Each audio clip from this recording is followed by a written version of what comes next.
San Francisco 49ers general manager John Lynch spoke for the first time since this whole offseason free agency exodus and all the things that have come along with that have occurred. And John Lynch spoke with Cam Inman and Matt Barrows discussing some of the recent situations. And I want to at least talk about my biggest takeaways from the quotes that came out from general manager John Lynch. Now, first of all, I don't think there was a ton of stuff that was like earth shattering. It all kind of is in line with everything that we have heard so far, kind of going back to the NFL Combine when John Lynch was talking about, the kind of cash crunch that they were under and maybe some changes coming and all of those things. And as we saw, they all came to fruition.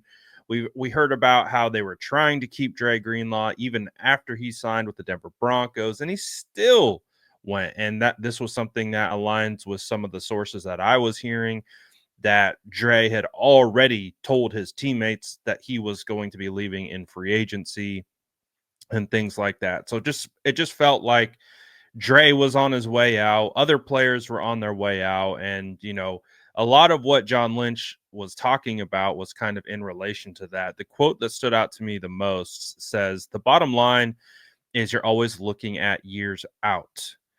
And and he goes on to say, "And we forecast it, and we've got some big things coming our way." Obviously, that's one of the big quotes to come out of this. And he says, "And you have to clear the requisite room to be able to do that.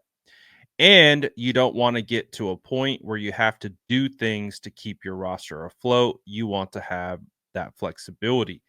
So obviously, when you hear we have we've got some big things coming our way, he's talking about the Brock Purdy contract negotiation, the potential extension of George Kittle, and maybe a restructure of Fred Warner. So three marquee players who are currently looking to have some adjustment made. Obviously, we listed out what those adjustments would be to their contracts. And so obviously a lot of the things that we're seeing play out kind of align with that. Seeing Collins and Floyd get released, he had mentioned, those are really good players for us, but we have to forecast out, and these moves we have to continue to uh, get to a place where they feel financially comfortable. And as we heard from Kyle Juszczyk the other day, kind of talking about this, mentioning that he was told that the 49ers financial restrictions are real, and clearly this offseason has totally bared that out. So really, again, not a whole lot was, earth shattering from, these quotes. Obviously, he's alluding to the fact that the draft is going to be a huge key element for them. They're going to have to replenish their roster through the draft, just like they did last year, and they're going to have to keep getting younger and cheaper. And honestly, this was something that I talked about, I think maybe a week or so ago. Is I just had the thought process of is I I'm assuming that internally the 49ers had this notion of you can go full gas pedal, you know, balls to the wall in regards to spending what you believe needs to be spent in order to get this roster in a place to maximize a rookie quarterback's contract. Now, I think originally that was started with Trey Lance. It was meant for that situation to be for Trey.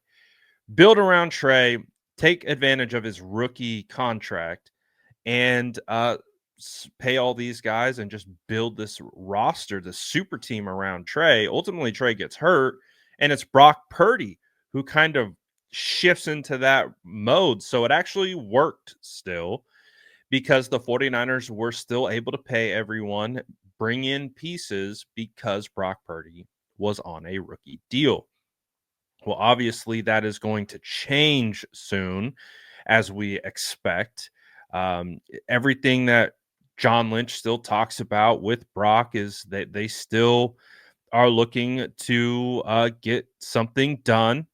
Um, so that's where we're headed. And honestly, I just think that's just where we're at. They understand that they were doing and building in a way around a rookie quarterback because he's cost controlled and very cheap.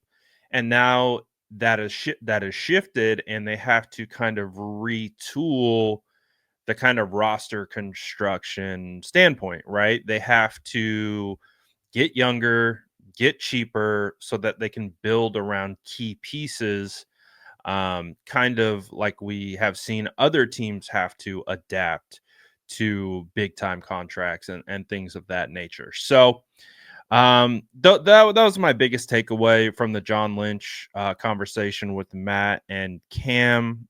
Again, everything else was pretty standard, par for the course conversation in regards to focusing on the draft, um, kind of reiterating the thought process in free agency and how it's kind of correlated back to what the 49ers had and John Lynch discussed at the combine. So nothing too crazy. And, I was at the Stanford Pro Day as well.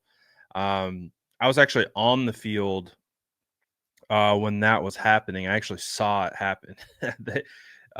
Cam and Matt were by this railing, and John Lynch. I mean, this is the cool thing about John Lynch. Like, John was standing midfield. I'm on the sideline, and John just walks over. He just walked over to Cam and Matt, said, "Hey, come on." They go behind this little barrier and they do their interview. I was like, that's really cool of John. Like, John, he did not really like, there's no obligation for Lynch to walk over to the 49ers beat reporters, give them 10 minutes of his time, allow them to ask questions about free agent. Like, he didn't have to do that. He could have just said, "I'm here for Alec Manor. I'm here to watch this wide receiver," which they obviously were very interested in his workout. And I made a video talking about just how they were all over it. Leonard Hankerson was there, the 49ers wide receiver coach, and they were very in the middle of this wide receiver workout. So I thought that was a cool element of it. I thought that John Lynch actively going over to the media, to the beat reporters to give them some time. I was like, he didn't have to do that. So that was pretty cool to see. But again, I don't know if any of this like helps fans kind of rationalize what the 49ers have been doing this off season, but I think he's just trying to give a little bit more insight into the situation, because obviously fans see a lot of players leave, see some players come back. They're just like trying to figure out what's going on, and emotions can be high. So I think what John was doing was just providing a little bit more context so that people could understand. So I thought that was really cool of him. And we'll continue to see what happens. But hey, let me know what you guys think in the comments below. And as always, make sure to like and subscribe for more updates.